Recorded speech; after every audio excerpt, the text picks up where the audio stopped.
out of this? This? Well, I could make a cap, or a brooch, or pterodactyl.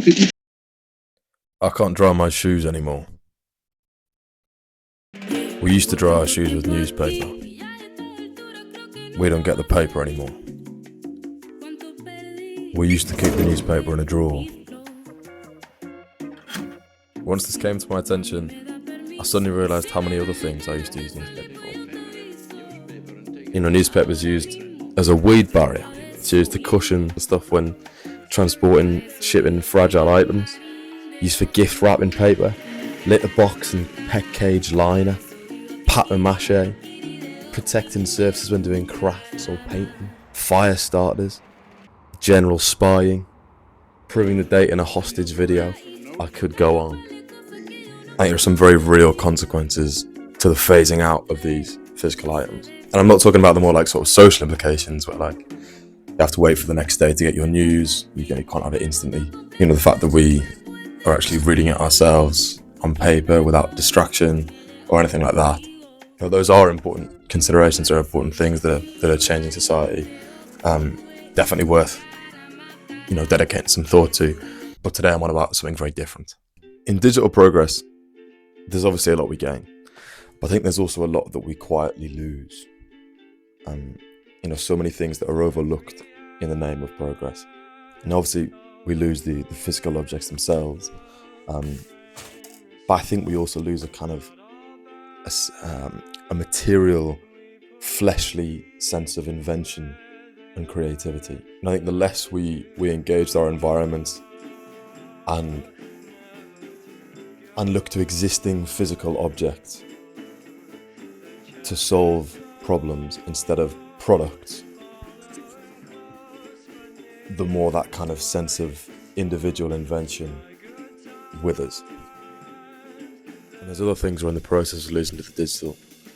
CDs used to be wind chimes or sun catchers, or, you know, coasters if you're mental.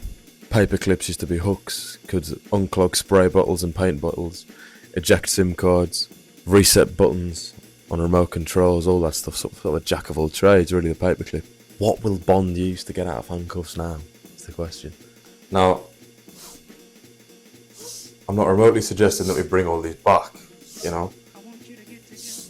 We cannot fight the tide, and the old ways aren't always the best.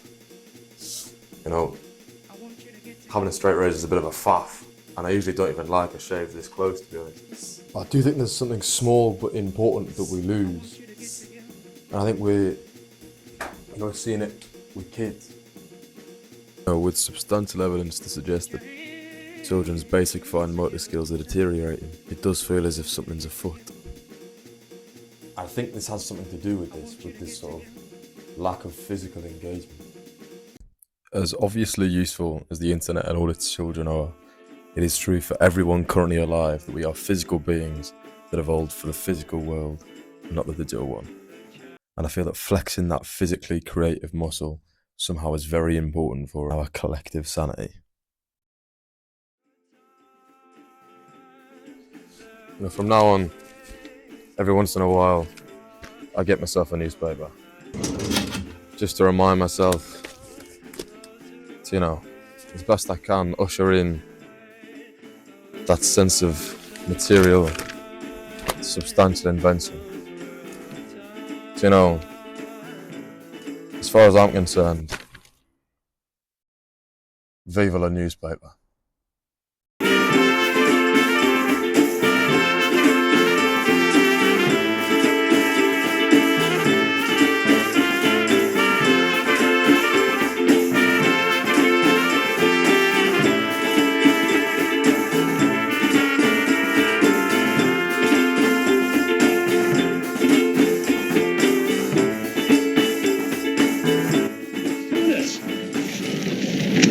Passenger certain to die.